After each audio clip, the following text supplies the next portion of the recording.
नमस्कार, श्री स्वामी समर्थ, जय महाकाली सर्वांना. मी सुधा, तुमचे सुधा स्वामी भक्ती या चॅनलवर अगदी मनापासून स्वागत करते.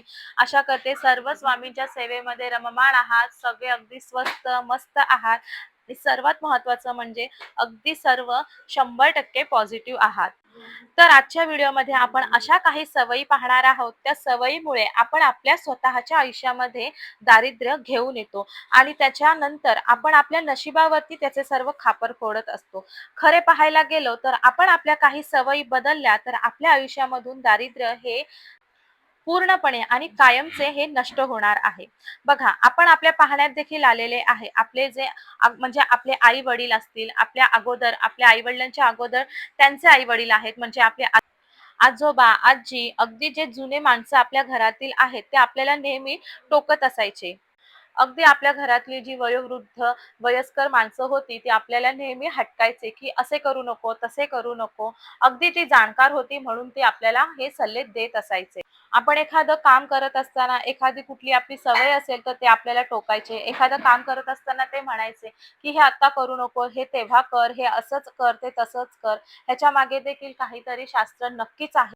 परंतु त्यावेळेस आपण त्या गोष्टींकडे दुर्लक्ष करतो आणि काही जण बहुतेक आपल्या वयस्कर, वयोवृद्ध आपल्या घरातील जे वडीलधारे माणसे आहेत त्यांना अशिक्षित असे म्हणतो. परंतु असे काहीही नसते. 100% शास्त्रीय दृष्ट्या देखील अशा काही गोष्टी असतात, ज्याच्यामुळे आपल्या आयुष्यामध्ये त्याचा खूप वाईट परिणाम होतो. अशा काही सवयी असतात, त्याच्यामुळे आपल्या आयुष्यामध्ये दुष्परिणाम आपल्याला भोगावे लागतात.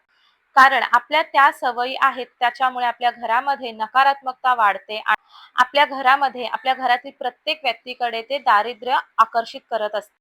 तर अशा कोणत्या सवयी आहेत, त्या आपल्या कळत किंवा आपल्या नकळत आपण आपल्या स्वतःमध्ये त्या आणलेल्या आहेत. तर अशा अशा कोणत्या सवयी आहेत, त्या आपल्याला आपल्यापासून लांब करायच्या आहेत, आपल्याला ते सोडायच्या आहेत. आणि मुख्य करून जे येणारे नवीन वर्ष आहे 2026, या नवीन वर्षाचे स्वागत आपल्याला ह्या आपल्या सवयी ज्या आहेत, चुकीच्या सवयी आहेत, त्या सोडून त्याचे स्वागत आपल्याला करायचे आहे.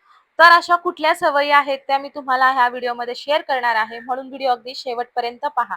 आणि त्याचबरोबर आपण जर या चॅनलवर नवीन आहात तर आपल्या चॅनलला लगेचच सबस्क्राईब करा, जेणेकरून अशाच नवीन माहितीचे व्हिडिओ तुमच्यापर्यंत मी जेव्हा अपलोड करेल तेव्हा तुमच्यापर्यंत त्याचे सर्वात प्रथम नोटिफिकेशन येईल.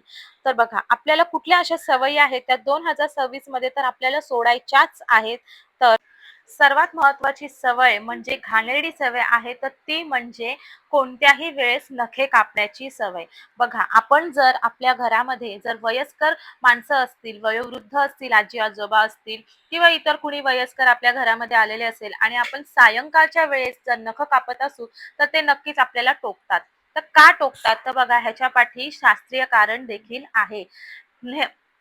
सर्वात महत्त्वाचं कारण आहे तर ते म्हणजे आपण सायंकाळी जेव्हा नखं कापतो, आता सायंकाळ म्हणजे तिन्ही सांज तिला आपण म्हणत असतो आणि ही वेळ असते लक्ष्मी घरात येण्याची वेळ. लक्ष्मी मातेचं आगमनाचं हे वेळ असतं. त्याचबरोबर अनेक शास्त्रांमध्ये, धार्मिक आध्यात्मिक ग्रंथांमध्ये देखील सांगितलेलं आहे, की आपल्या नखांमध्ये देखील लक्ष्मीचा वास असतो.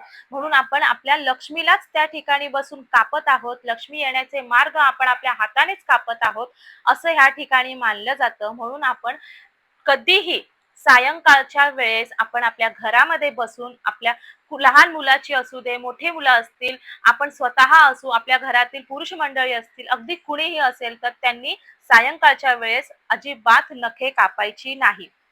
ही सवय तुम्ही लवकरात लवकर सोडली तर तुमच्या आयुष्यामध्ये लवकरात लवकर भरभराटी होईल, लक्ष्मी माता तुमच्यावरती प्रसन्न होईल.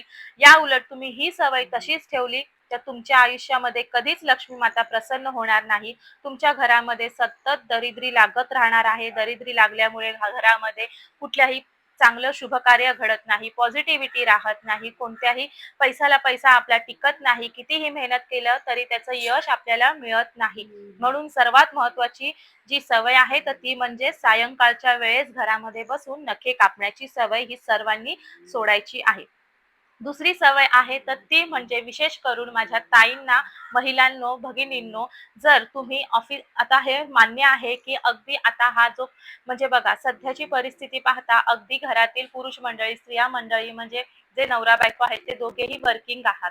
तर काही हरकत नाही तुम्ही वर्किंग आहात तर ते छानच आहे. तुमच्या आयुष्यासाठी, तुमच्या संसारासाठी तुम्ही हातभार लावता आहात. तुमचं ग्रोथ होत आहे, खूप छान आहे. परंतु तुम्ही तुमच्या किचनमध्ये तुम्हाला हे एक काम तर नक्कीच करायचं असतं. हे काम करायचं आहे म्हणजे काय करायचं आहे? भलेही तुम्ही ऑफिसवरून आलेला आहात, खूप थकलेला आहात किंवा तुम्ही ऑफिसला नाही जात आहात, लहान मुलं घरात आहे, वयोवृद्ध घरात आहे, तुम्हाला कुठलंही इतर दुसरं काम करायचं असतं म्हणून तुम्ही तुमचा म्हणजे थोडासा वेळ तुम्ही वेगळा एक्स्ट्राचा काढू शकत नाही. परंतु तुम्ही तुमच्या किचनमध्ये आपल्या घरातला जो मेन पार्ट असतो, आपल्या घरातला मेन भाग, महत्त्वाचा भाग आहे, तर ते म्हणजे आपलं स्वयंपाकघर असतं, आपलं किचन असतं.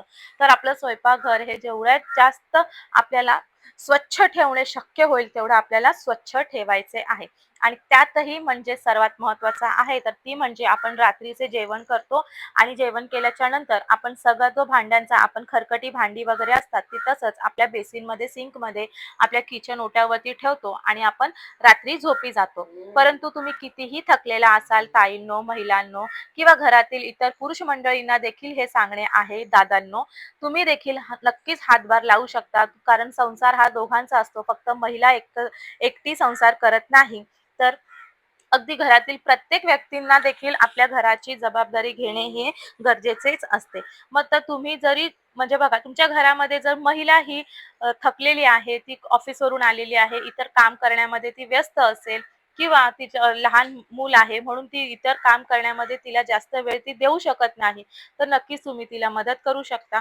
तुमचं किचन तुम्ही स्वतः साफ ठेवू शकता, स्वच्छ ठेवू शकता. जास्त काही करता नाही येत, तर आपण जे सिंकमध्ये भांडी ठेवलेली आहे, खरकटी भांडी ठेवलेली आहे, ती खरकटी भांडी धुण्याचा नक्कीच प्रयत्न करायचा आहे. अगदी दिवसभरामध्ये तुमच्या किचनमध्ये, बेसिनमध्ये खरकटी भांडी असली तरी चालेल, परंतु रात्रीच्या वेळेस तुमचं किचन ओटा, तुमचं सिंक हे अगदी स्वच्छ पाहिजे. काहीही खरकटी भांडी त्याच्यामध्ये ठेवू नका.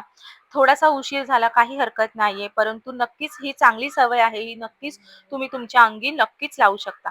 जेव्हा आपण आपल्या किचनचा ओटा, आपलं किचनमध्ये जे बेसिन आहे ते खरकट भांड्यांनी असंच ठेवलेलं असतं, घाण ठेवतो, तेव्हा अन्नपूर्णा माता आपल्यावरती दृष्ट होते, ती आपल्यावरती कोपते. त्याच्यामुळे अन्नपूर्णा मातेचा आपल्यावरती आशीर्वाद राहत नाही आणि ज्या घरामध्ये अन्नपूर्णा मातेचा आशीर्वाद वास नसतो, त्या घरामध्ये कितीही तुम्ही पैसे कमवाल, तर ते पैसे टिकत नाही. कितीही चांगल्या प्रकारे तुम्ही नाना प्रकारचे मसाले वापरून तुम्ही जेवण बनवत असाल, तरी त्या जेवणाला देखील चव लागत नाही. आपल्या घरामध्ये सर्वात महत्त्वाचं आहे, तर ते म्हणजे आपल्या अन्नधान्याला कधीही तुटवडा कधीही कमतरता नाही आली पाहिजे. म्हणून आपल्या घरामध्ये नेहमी धनधान्याला बरकत यावी, भरभराटी यावी, आपली अन्नपूर्णा माता आपल्यावर प्रसन्न राहावी, म्हणून प्रत्येकाने आपल्या किचन नक्कीच स्वच्छ ठेवण्याचा जास्तीत जास्त प्रयत्न करायचा आहे. तिसरी सवय आहे तर ती म्हणजे आपल्या घरातील ठराविक मंडळी असतील, घरातील लहान मुलं वगैरे असतील, तर ती आपल्या बेडवरती किंवा चटई असेल, आपलं अंथरूण असेल, अंथरुणावरती बसून जेवत असतील. तर कधीही आपण अंथरुणावरती बसून, बेडवरती बसून अजिबात जेवायचे नाही. जी व्यक्ती अंथरुणावरती, बेडवर बसून जेवते, त्या व्यक्तीच्या पाठी सदैव आजारपण हे लागून राहते. ती व्यक्ती म्हणजे सारखीच आजारी पडते असं नाही, परंतु कालांतराने त्या व्यक्तीला आजारपण हे लागलेलंच असतं. अगदी 10 दिवस ती व्यक्ती चांगली असेल, तर 11व्या दिवशी ती नक्की हमखास आजारीच पडते. म्हणजे काय, तर आजाराला आपण आमंत्रण देत असतो बेडवरती, अंथरुणावरती जेवल्यामुळे. म्हणून बेडवरती, अंथरुणावरती बसून जेवणे हे नक्कीच टाळायचे आहे.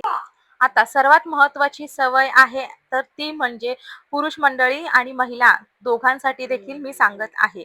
आपण जेव्हा आपले म्हणजे बघा महिला हेअर कट करत असतात, केसासंदर्भात काही त्यांना जर हेअर कट वगैरे करायचा आहे आणि त्याचबरोबर पुरुष मंडळी जे शेव्हिंग करतात, त्यांचे केस कापण्याचे जे काही असतं म्हणजे हेअर कट वगैरे ते देखील करत असतात. तर आठवड्यातून फक्त आणि फक्त आपल्याला 2च दिवस असतात, 2च वार असतात. ते म्हणजे शुक्रवार आणि बुधवार. या 2च दिवशी आपल्याला शास्त्राप्रमाणे शास्त्रात सांगितलेले आहे, केस कर्तनाचे जे काही काम आहे तुम्ही या बुधवार आणि शुक्रवार या 2 दिवसामध्येच करायचे आहे. आठवड्यातून तुम्ही कोणत्याही दिवशी जर केस कर्तनाचे काम करत असाल तर लक्ष्मी माता तुमच्यावरती रुष्ट होते, ती कोपते आणि तुमच्याकडे भलेही किती मोठा बिझनेस आहे, कितीही मोठे धन तुमच्याकडे आहे, परंतु ते दीर्घकाळ तुमच्या घरामध्ये टिकत राही. पैसाला पैसा टिकून राहत नाही. तुम्ही कोणत्याही दिवशी नखे कापणार, केस कापणार म्हणजे तुम्ही दरिद्रतेला आमंत्रण देत आहात. म्हणून अशा ज्या काही सवयी आहेत ज्याच्यामुळे आपल्या घरामध्ये दरिद्रता येते, लक्ष्मी माता रुसते, अन्नधान्यामध्ये कमतरता येतं, अन्नपूर्णा माता रुसते, अशा सवयी नक्कीच आपल्याला सोडायचे आहेत. जे काही झाले ते झाले, परंतु आता जे नवीन वर्ष येणार आहे त्या नवीन वर्षामध्ये या नवीन वर्षाचे स्वागत, ह्या सवयी ज्या आपल्याला नको आहेत त्या सवयी आपण नक्कीच सोडायचा आहे, त्या सवयींचा त्याग करायचा आहे आणि या नवीन वर्षाचे स्वागत आपल्याला करायचे आहे. जेणेकरून आपल्या घरामध्ये लक्ष्मी, अन्नधान्य माता, अन्नपूर्णा माता आहे ती आपल्या घरामध्ये टिकून राहील. आता लक्ष्मी म्हणजे फक्त पैसाच नव्हे, तर लक्ष्मी म्हणजे आपलं आरोग्य, आपल्या घरातील प्रत्येकाचं आरोग्य, त्याचबरोबर आपल्या घरातील प्रत्येकाची मानसिक स्थैर्यता हे देखील तेवढंच महत्त्वाचं असतं.